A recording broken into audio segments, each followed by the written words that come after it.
Welcome back, dear viewers. You're still watching Nile Cruise on Nile TV, and from a very special place here in Cairo, we bring you a very special edition of Nile Cruise, celebrating the very special holy month of Ramadan. And dear viewers, today and now we have with us a very special guest, a guest that will tell us more about the importance of combating terrorism and extremism in Egypt. And of course, in Ramadan, we have to fight anything that we see that is out of the rituals of Ramadan and move aside and go on to all the good deeds that we have to be doing. And we have with us today a very special guest. A very good day. It's a pleasure to have you with us, Dr. Mariam. Dr. Mariam, could you tell us more about your title here at Al-Azhar University? I understand that you're playing a very important role, of course, so please tell us more about it. Thank you for the introduction. I'm Mariam Abdel Gawad. I am from Al-Azhar Observatory for Combating Extremism. We work on monitoring and following up on extremist groups and Muslims living in the outside in Europe and US, and we follow up on them and see what they are talking about, how they are living outside, and also send them the refutation or talk about the refutations of misconceptions promulgated by extremist groups. Wonderful. Ramadan is known for its spirituality and its role in improving the man, of course. And within this context, how can Ramadan strengthen family relationships, which is very important in this very holy month of Ramadan, the reconnection of family members, of course, that are fading day after day. And improving man, is it meaning the masculine man? As a human being. Or human beings. Yeah, man as a human being. So you mean the individuals? Yeah, of course. Okay. So Ramadan, of course, every one of us is waiting for Ramadan, for this time where we gather with our families, with our friends, and we eat together, we pray together, and we do many of the things that we miss along the whole year. So this is a very good chance to meet with family that you may have not seen for like a month or for like a year. Because some of our family members are very keen on being present on these gatherings and on seeing all members of the family. Also, it's a good chance to meet your neighbors in prayers while performing Taraweeh and Fajr prayers, because also people are keen on doing this in Ramadan especially. So it's a very good chance to strengthen your relationships with your neighbors, with your friends and your families. And of course, this is very important because now every one of us is very busy with his smartphone. Every one of us is very doing everything on smartphones, and we miss being with our family. Like when we in lockdown during COVID pandemic, we missed these gatherings. We were not able to go to the mosque to see our family members. So I believe that this is a very good chance to appreciate these moments, to appreciate the time that we could spend with our family as with our friends. Okay, Dr. Mali, Muslims in non-Muslim countries, how do they observe Ramadan? Of course, from everything that you know more about. We see that Muslims living in non-Muslim countries are very more keen on being observant of Ramadan. They like to decorate their homes, they like to make family gatherings more and more, and they maybe even have more strengths or more good relations with their neighbors, because in these countries you might be like a one family, not all of the family members are with you, so your neighbor is very close with you than your family members, and they do have iftar with each other, suhoor with each other, to strengthen their relations and to make better relations with each other. Also, Islamic centers in the outside, in the foreign countries, do have many of social activities during Ramadan and before Ramadan. So they distribute food to the needy, to the poor, and they make even meals during Ramadan for people who need meals, for the elderly who cannot cook for themselves, not only Muslims but to non-Muslims as well. And also, we have very important events that's made by mosques or Islamic centers in the outside, that's made the open day. In this day, the mosque opens its gate to everyone. They can come to the mosque to know more about Islam, about Muslims, and to also have a very big iftar celebration with each other. So you can see people from the whole community sitting together, eating together Muslim food and food like from each and different culture from people living in this community. Wonderful. What are the most common problems that face Muslims living in the West? And do countries make effort to ease those problems, or do they just ignore it?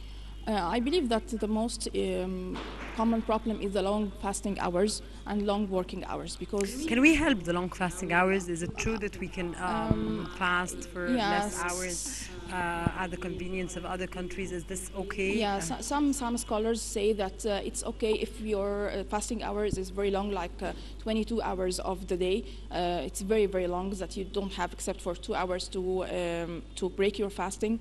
So it's okay to like fast to the nearest Muslim countries to you, and this might be like 18 or 20 hours, but it's still long hours of fasting, but it's better than being 22 hours like of fasting. And also for those countries who have like 6 months of darkness and 6 months of light, yeah, it's very hard for them. So it's kind of easier for them. And also for the long working hours, because Muslims have to work for long hours even while they are fasting outside, because in non-Muslim countries, they are very sticking to the rules and regulations of their works. They can't ignore, or they cannot ease some of these regulations, because work is very important for them. So they like work for about 8 or 9 hours a day. In Ramadan, it's very hard for them, or very maybe like difficult for them while they are fasting. So I believe some countries need to be more observant of this, to be more easing on their, maybe give more better working hours, maybe working from home like we did before in the pandemic. Maybe this can be a little bit better for Muslims in those long working hours and long fasting hours. Also, one of the problems that they face is having maybe someone is living in a country or in a village where he doesn't have an Islamic center. So they don't have a place to pray, to perform their prayers or things, or to gather for iftar or for suhoor or tarawih prayers. And this, for some of course need to feel the spirituality and the mood of Ramadan, and they miss this. Okay, Dr. Mariam, the month of Ramadan, of course, is the month of that we purify our minds and hearts as well, and ask the God, of course, for forgiveness, and submit ourselves to God. Instead, we see people treating Ramadan as a month of celebration. They eat, they make, of course, iftars, they make suhoors, which is, of course, the meal that we take before we fast, and they make gatherings, a lot of gatherings. And how do you read this here in Egypt? I believe Ramadan in itself is a celebration. But this celebration should not be by eating a lot. I see many people before Ramadan buying a lot of food and preparing big meals, big tables for their families or things like that. I believe that it's not about eating or about having those too much food. It's about feeling the spirituality, feeling the rituals of Ramadan, having more prayers, reciting Quran, reading dua. All of these things are the things that you should be keen on doing in Ramadan. Of course, you should celebrate, you should see your family, you should gather with your family, but not make this to take all the time and ignore the things that should be done in Ramadan. Yeah. Regarding women, what are the valid exemptions for not fasting Ramadan? They are exempted from fasting during their menstrual cycle and after giving birth, when women have blood after giving birth. And this is not like a restraint made on women, but it's a kind of easing obligations on them, because during this time women are very exhausted, are very tired because of the bleeding they are having. So it's very logical to let them eat and drink however they like, because they should have rest. They shouldn't be fasting or being abstaining from food and drink. Okay, the Ministry of Endowment announced that it would reopen women's prayer areas at mosques during the holy month of Ramadan, ending a 2-year ban if precautionary measures are followed. Would you tell us which is better for women, to pray at home or to pray at mosques in the holy month of Ramadan? I personally like praying in mosques. Many of us like praying in mosque, but if we go back to the Prophet ﷺ saying that he said it's better for women to pray in her home, and it's even better for her to pray in her room. And he also said, do not forbid your females from praying in the mosque. Within this, we can say that it's very better for a woman to pray in her home. This is not like forbidding her from going there or making like a restraint for her in going there, but this is a kind of giving her the chance to pray in her home. She is not obliged to pray in a mosque like a man, because a man should pray in the mosque on Fridays, in other prayers he should be praying in the mosque, but women are not shouldn't be. On the other hand, if we say that a woman should pray in her home and not go to the mosque, will be injustice to her. She can go to the mosque and also observe the spirituality of Ramadan, see her other women friends and perform prayers also with them, and have Quran recitals with them, to give her the chance to observe Ramadan and feel this spirituality and this mood of Ramadan that we also love. We all love of it. But this is like giving her the chance. You are not obliged to do this, but you have the chance to do it. If you want to do it, you can do it. If you do not want to do it, you can just pray at your home, and you will take the same rewards as the women pray in the mosque. Okay, Dr. Mariam, the sense of charity in Ramadan in Egypt and abroad, as you discuss, of course, global Muslims, not only Egyptian Muslims. How do you read this? I believe that every Muslim try to do more charities in Ramadan, either within Egypt or within the Muslim countries or non-Muslim countries. But you may say that in Muslim countries it is more done, maybe more rich, that you can find everyone, even the poor, they are trying to help their neighbors during Ramadan, because every one of us want to feel this happiness of Ramadan and this good feelings of Ramadan. So if a poor like neighbors living beside each other, and he saw that his neighbor doesn't have food or doesn't have a family to celebrate with him, he would invite him to share this celebration with him, even though he himself has like financial problems. Yeah. Okay, how can parents teach their kids to fast in Ramadan? I believe this is done by them fasting as well, because a kid like to do what his father is doing. So when they see their parents fasting and observing Ramadan, they would be keen on being like them. Also, we should teach them that how good it is to observe Ramadan, how rewarded, and how we can be close to Allah, and to be this spiritual feelings of Ramadan, of being in the mosque, and these things, how this is very good. So when a child feels this and see this within his family, he will fast and will be very keen on doing this. And I see this in my family, because small kids, when they see their parents and their uncles and aunts, they want to be like them. They want to share this happiness at the iftar time and suhoor and everything.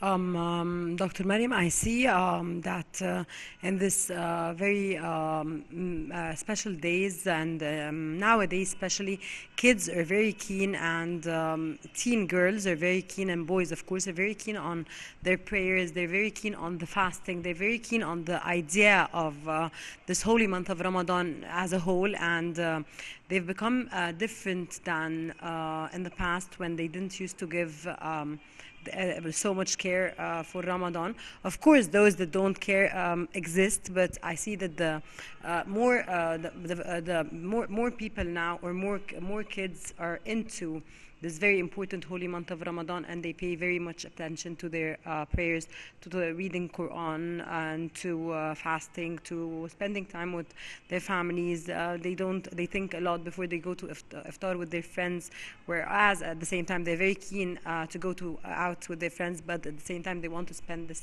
this specific month with their families. How do you read this nowadays? I believe this is done by social media. because social media has a very, very very big impact on them. Yeah, and we see on social media many posts, videos, and reels even talking about Ramadan, how being with your friends during Ramadan is very beautiful. This long tables and decorations of Ramadan made this all this bring happiness to people. So when you see this, I believe that they want to be within this context. They want to be with their friends, fasting, celebrating, having iftar, having tarawih prayers, all of this. So social media has had a very, very big impact on them. And whether this is, as we see that social media also have a bad impact in some aspects, but within this context, I believe that it has one of the greatest impacts I have seen, very very appeasing, very beneficial for them, because now The core they want issue, to Dr. share Mariam, this. is this. The core issue is they also are into praying, into fasting, into paying attention to their families. So they want to do everything together, and they know how to manage their time very well at a very young age, which is different than the past. How do you read this? Maybe because they know more information. They are also know more how to make time management. They are very keen on making time management, because they want to spend time with their families. They want to play. They want to go to school, to like go shopping and everything. They want to do everything. So they are very good at making this time management. And within this, they can have the time to be with their families and with their friends. But of course, not all of them have this, because I see that many also have more time to their friends. They want to spend more time with their friends, with the people they can talk with and have more conversations with. Okay, finally, Dr. Mariam, how do you see that you are, as one of the main aspects, of course, of fighting extremism in Al-Azhar University, and of course, you work hard on this. How do you see this working in Egypt, and to which extent have you reached in fighting extremism? I believe, of course, we have in Egypt two aspects working on. We have the security one, and this is we don't deal with this one. We deal with the one on the thought level, ideologies. We see how those people are speaking, how they are talking to the youth, and we try to give them the narrative that is very equal to what they're saying, that is correcting what they are telling about Islam, many of the misconceptions they are saying about Islam. So we do this through many ways. Like in the observatory, we have social media platforms that we have post campaigns. We even go to universities, to schools, and try to talk with the youth and know more about their problems, because if you knew about their problems, you could solve them, and you could protect them from falling prey to these groups. So this is, I believe, that a very small aspects of what you could do, and I believe that we are we have been successful in doing this. I was going to ask you, you feel you're successful? Okay, with this, of course, optimistic note, Dr. Mariam Abdel Gawad, wishing you best of luck in everything that you do. Of course, thank you very much for joining us in this very informative interview. It was a pleasure having you with us today. Happy Ramadan, and thank you very much. Thank you. The viewers, stay tuned. We'll be back again. Don't go away.